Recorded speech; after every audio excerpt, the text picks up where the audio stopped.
नमस्ते सबैलाई। आज म तपाईहरूलाई घर वा बगैँचाका प्राय सबै बिरुवा सार्ने सबैभन्दा राम्रो तरिका देखाउँदैछु। र जब म भन्छु जुनसुकै त्यो साँच्चै हो।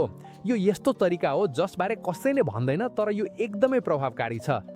र सबभन्दा राम्रो कुरा के हो भने तपाईलाई कुनै विशेष जरा फुलाउने पदार्थ चाहिँदैन, न त मसुरको पानी, न त कुनै अनौठो मिश्रण। हामीले गर्न लागेको कुरा भनेको कटिङहरू आफैले जरा फुलाउन सक्ने उत्तम अवस्था सृजना गर्नु हो। यदि पछि तपाईहरू जरा फुलाउने पदार्थ प्रयोग गर्न चाहनुहुन्छ भने त्यो पनि राम्रो। यसले प्रक्रिया छिटो बनाउन मद्दत गर्छ। तर यो तरिका केवल पानीले मात्र काम गर्छ र यो रोजमेरी, ल्याभेन्डर, चमेली, पुदिना, सेज, पोथोस, गुलाब, अन्जिर, टमाटर, कागती, सुन्तला सबैका लागि उपयुक्त छ। प्राय अन्त्य नहुने सूची हो यो। आज हामी लगभग 5 वा 6 लिटरको ठुलो पानीको बोतल प्रयोग गर्नेछौँ, जुन प्राय सुपरमार्केटमा पाइन्छ। यही ठाउँमा यसलाई गाराफा, ठुलो बोतल वा सिधै पानीको बोतल भनेर पनि चिनिन्छ। मुख्य कुरा के हो भने यो पारदर्शी र काट्न सजिलो हुनुपर्छ। धेरैले मलाई त्यो अर्को भिडियोमा देखाएको प्रवर्धन प्रणाली भन्दा सजिलो तरिका मागेका थिए। त्यसैले आज म तपाईहरूलाई यो सानो र सजिलो संस्करण ल्याएको छु, जुन घरमै सबैसँग हुने सामग्रीले बनाउन एकदम उपयुक्त छ। हामीले सबैभन्दा पहिले गर्नुपर्ने कुरा भनेको बोतलको तल्लो भागमा लगभग 6 सेन्टिमिटर अग्लो सानो पानीको भण्डारण बनाउनु हो। आधारमा प्वाल नगर्नु महत्त्वपूर्ण छ, किनभने त्यही हाम्रो पानीको भण्डार हुनेछ। त्यो भण्डारणको माथि हामीले सुबोर्डको लागि अरू 6 देखि 8 सेन्टिमिटरको ठाउँ छोड्नेछौँ। एउटा छेउमा ठिक ती 6 सेन्टिमिटरको उचाइमा हामी सानो प्वाल बनाउनेछौँ। यो सानो प्वालले अतिरिक्त पानी बाहिर जान र हावा सर्कुलेट हुन सहयोग गर्नेछ। हामी चाहँदैनौँ कि पानी माथिसम्म पुगोस्, किनभने त्यसले कटिङहरू कुहिन सक्छ। अब हामी बोतलको माथिल्लो भाग काट्छौँ तर पुरै छुट्याउँदैनौँ। हामी चाहन्छौँ कि त्यो ढक्कन जस्तो एक छेउबाट जोडिएको रहोस्, जसले सजिलै खोल्न र बन्द गर्न सकियोस्।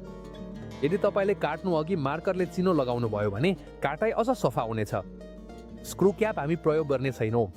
हामी चाहन्छौँ कि भित्र राम्रोसँग फास फेर्न सकोस्। सपोर्टका लागि तपाईँले नदीको बालुवा प्रयोग गर्न सक्नुहुन्छ, जुन सबैभन्दा उपयुक्त हो, किनभने यसले राम्रोसँग पानी निकास गर्छ र नुन हुँदैन। यदि तपाईँहरूसँग समुद्र किनारको बालुवा मात्र छ भने पनि प्रयोग गर्न सक्नुहुन्छ, तर त्यसलाई नुन हटाउन धेरै पटक धुनुहोस्। तपाईँहरूले परलाइट, भर्मिकोलाइट वा कटिङका लागि तयार गरिएको मिश्रण पनि प्रयोग गर्न सक्नुहुन्छ। यी मध्ये जुनसुकै विकल्पले पनि राम्रोसँग काम गर्छ। एकपटक बालुवा भित्र राखिसकेपछि साइडको सानो प्वाल कपासको सानो टुक्राले छोप्छौँ, केवल बालुवा बाहिर निस्कन नदिन।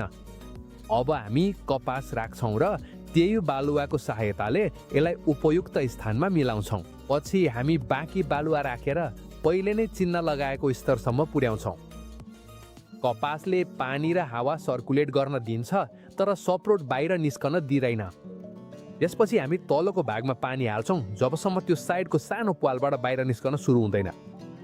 त्यो बेला हामीलाई थाहा हुन्छ कि पानीको स्तर ठिक त्यही छ जहाँ चाहिएको हो। पक्का गर्नुहोस् कि सानो प्वाल बन्द भएको छैन, किनभने यदि त्यो थुनियो भने भित्र धेरै पानी भरिन्छ र कटिङहरू कुहिन सक्छन्। अब हामी कटिङतिर जाँदैछौँ। यसपटक म रोजमेरी प्रयोग गर्दैछु, जुन सुरु गर्नका लागि सबैभन्दा सजिलो र राम्रो बोटमध्ये एक हो। कटिङको आदर्श लम्बाइ लगभग 10 देखि 15 सेन्टिमिटरको हुनेछ। यो पेन्सिल जत्रो बाक्लो हुनु आवश्यक छैन। स्वस्थ, आधा काठिलो, न धेरै हरियो न धेरै कडा, सानो हाँगा भए पुग्छ। हामी तलको पातहरू हटाउँछौँ र माथिको मात्र राख्छौँ।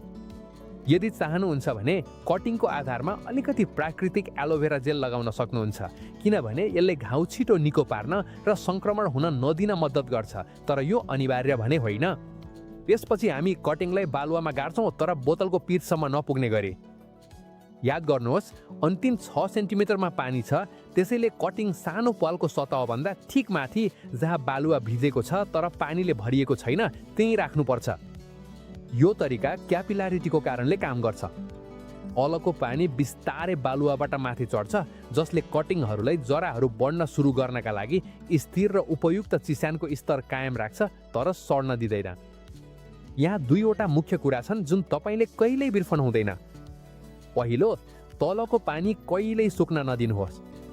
समय समयमा जाँच गर्नुहोस् र आवश्यक परे थप्नुहोस्। र दोस्रो, जैविक जरा उत्प्रेरकहरू जस्तै मसुरको पानी, चामलको पानी वा यस्तै अरू प्रयोग नगर्नुहोस्, किनभने निकास नभएकाले चाँडै फफुन्दीले भरिन्छ। यदि चाहनुहुन्छ भने तपाईँले तरल जरा उत्प्रेरक प्रयोग गर्न सक्नुहुन्छ, तर भविष्यमा समस्या नआओस् भनेर कहिल्यै जैविक प्रयोग नगर्नुहोस्। बोतललाई उज्यालो ठाउँमा राख्नुपर्छ, तर दिउँसोको मुख्य समयमा सिधा घाम नपर्ने गरी।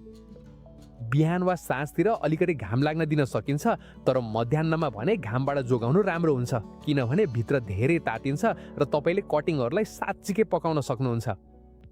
यदि तपाईँ धेरै तातो ठाउँमा बस्नुहुन्छ भने साधारण गमला जस्तै ढकनी खोला राख्नु नै राम्रो हुन्छ। यदि मौसम मध्यम वा चिसो छ भने नमी राम्रोसँग जोगाउनका लागि ढकनी बन्दै राख्न सक्नुहुन्छ। यहाँसम्म कि ढकनी पुरै नबन्द होस् भनेर माथि सानो ढुङ्गा राख्न पनि सक्नुहुन्छ। यो प्रणालीको रहस्य भनेको तापक्रम र नमी उपयुक्त राख्नुमा छ। हामीलाई करिब 80 देखि 90% सम्मको नमी र करिब 20 डिग्री सेल्सियस अर्थात् लगभग 68 फ्यारेनहाइट जस्तो मध्यम तापक्रम चाहिन्छ। ठ्याक्कै हुनै पर्छ वा थर्मोमिटर चाहिन्छ भन्ने छैन। बोतललाई राम्रो उज्यालो, मध्यम तापक्रम भएको र हावा नचल्ने ठाउँमा राख्नु पर्याप्त हुन्छ। मुख्य कुरा भनेको बालुवा कहिल्यै पुरी सुक्न नदिनु र कटिङ स्थिर वातावरणमा हुनु आवश्यक छ। र अब सबैभन्दा महत्त्वपूर्ण कुरा आउँछ धैर्य। कटिङले जराहरू निकाले कि भनेर केही दिनमा निकालेर नहेर्नुहोस्। यदि तपाईँले त्यसो गर्नुभयो भने नयाँ जराहरू भान्चिन्छन् र कटिङ कमजोर हुन्छ। कम्तीमा 1 महिना, यदि चिसो छ भने 2 वा 3 महिना पनि तिमीहरूलाई शान्त छोड्नुहोस्। जबसम्म माथिका पातहरू हरियो देखिन्छन् सबै ठिक छ। जब अन्ततः जराहरू निस्कन्छन् तपाईँले तिनीहरूलाई सजिलै माटोमा सार्न सक्नुहुन्छ। जानेर राख्नुहोस्, अन्त्य गर्नु अघि म तपाईँहरूलाई एउटा कुरा सिफारिस गर्न चाहन्छु जुन हामी सधैँ च्यानलमा प्रयोग गर्छौँ र जसको नतिजा उत्कृष्ट हुन्छ। 1. प्राकृतिक एन्टिफङ्गल जसलाई बनाउन धेरै सजिलो छ, कटिङमा ढुसी आउन नदिनका लागि उपयुक्त। तपाईँलाई चाहिने भनेको 1 लिटर पानी र अलिकति पिसेको दालचिनी मात्र हो। यो प्रक्रिया निकै सजिलो छ। हामीले दालचिनी पानीमा हाल्छौँ र राम्रोसँग चलाउँछौँ जबसम्म पुरै घुलिसकेको हुँदैन, गाँठा नआउन्जेल। त्यसपछि मिश्रणलाई सफा कपडा वा पातलो फिल्टरबाट छान्छौँ ताकि स्प्रेयरमा अड्किन सक्ने कुनै पनि धुलो हटाउन सकियोस्। र भयो, अब हाम्रो प्राकृतिक एन्टिफङ्गल तयार छ। हामी यो मिश्रणलाई स्प्रेयरको सहायताले सिधै कटिङहरूमा 3 देखि 5 दिनको अन्तरमा छर्कन्छौँ, जसले तिनीहरूलाई ढुसी र ब्याक्टेरियाबाट जोगाउँछ। यो सानो कदमले कटिङहरूलाई स्वस्थ राख्न धेरै मद्दत गर्छ, फफुन्दी आउन नदिन्छ र जरामा राम्रोसँग लाग्ने प्रतिशत उल्लेखनीय रूपमा बढाउँछ। र अब हाम्रो काम सकियो।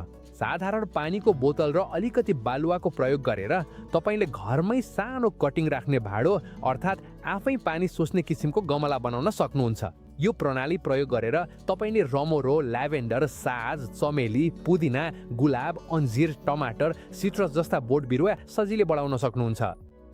प्राय तपाईँले चाहनु भएको जुनसुकै बोट। यो विधि सरल, सस्तो र निकै प्रभावकारी छ। साथै सानो भएकाले सजिलै सार्न सकिन्छ र नमी नियन्त्रण गर्न पनि झन्झट हुँदैन। यदि तपाईँलाई यो भिडियो मन पर्यो भने लाइक गर्नुहोस्, च्यानल सब्स्क्राइब गर्नुहोस् र कमेन्टमा कुन बोर्डबाट सुरु गर्न लाग्नु भएको छ भन्नुहोस्। लाटिन अमेरिकाका सबै दर्शकहरूलाई विशेष अभिवादन जसले हामीलाई धेरै पछ्याउनुहुन्छ, र अवश्य पनि सबै स्पेनिस र संसारभरिका दर्शकहरूलाई। अर्को भिडियोमा भेटौँला र तपाईँका कटिङहरू राम्रोसँग बढुन् भन्ने शुभकामना।